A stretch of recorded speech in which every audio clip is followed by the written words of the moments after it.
Olá, vamos conversar um pouquinho sobre incerteza?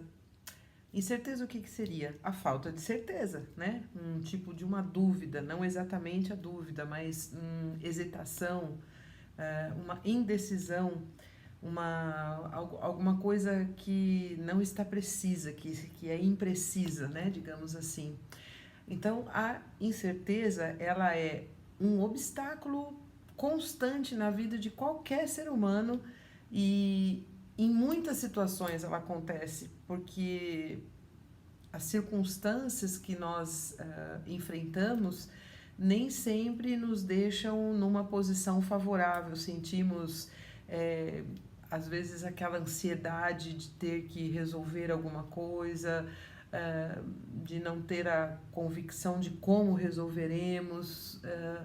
Então, essas situações geram o que nós chamamos de incerteza. E a incerteza, se não for cuidada, né, tratada, percebida a tempo, ela vai nos levar a um lugar de medo e de preocupação. O que é a preocupação? Eu me ocupar com alguma coisa que ainda nem aconteceu, né? Isso é uma preocupação.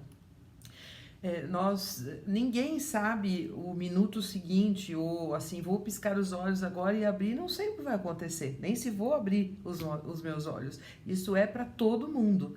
Mas nós vivemos dias onde o mundo simplesmente não consegue imaginar quando voltará à sua normalidade. Não estamos falando da normalidade dos mesmos dias que vivemos, estamos falando da normalidade no sentido de encontros entre familiares e amigos, dos passeios sem máscara, das viagens pequenas ou grandes, enfim, da liberdade de ir e vir como e onde se deseja, sem determinações que têm impedido o mundo. Então, a incerteza, ela ela gera, né, essa preocupação e se ela não for dominada, ela fatalmente vai nos levar para um estado tão grande de indecisão que, consequentemente, vai nos enviar para o campo da dúvida, e nós já falamos sobre a dúvida em outro vídeo, e a dúvida, ela trabalha contra a confiança.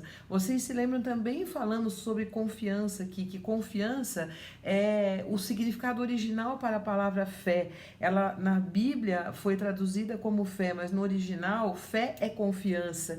E quando nós não trabalhamos a nossa incerteza, ela vai abalar a nossa confiança em quem? Em Deus. E se a nossa confiança em Deus ficar abalada, o que vai nos restar? Que tipo de apoio, que tipo de esperança nós podemos ter? Né? Então, não podemos saber o que vai acontecer conosco no restante desse ano, nem no ano seguinte, mas precisamos ter a convicção, a certeza absoluta de que nada do que está acontecendo fugiu do controle de Deus. Deus jamais perdeu o controle.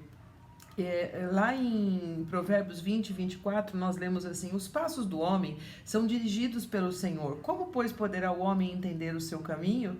A gente não pode entender todos os caminhos de Deus, mas nós não podemos permitir que a incerteza do que ainda não conhecemos, se de fato confiamos em Deus, se confunda com a certeza de quem Deus é.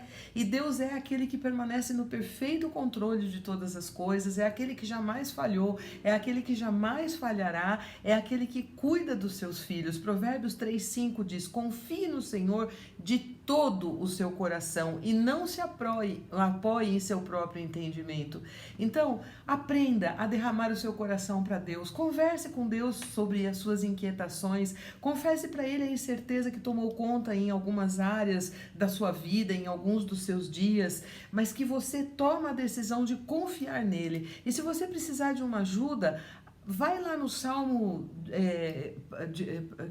37, nos versículos 18 e 19, onde o salmista diz assim: o Senhor cuida da vida dos íntegros e a herança deles permanecerá para sempre. Em tempos de adversidade não ficarão decepcionados, em dias de fome desfrutarão fartura. Eu tenho certeza que você tem experimentado desse cuidado do Senhor nesses dias, mas há mais. Então, coloque-se diante de Deus. Coloque para ele a sua incerteza momentânea e diga: eu decido confiar. Que Deus te abençoe, que você seja uma pessoa plenamente confiante no Deus que nunca falha.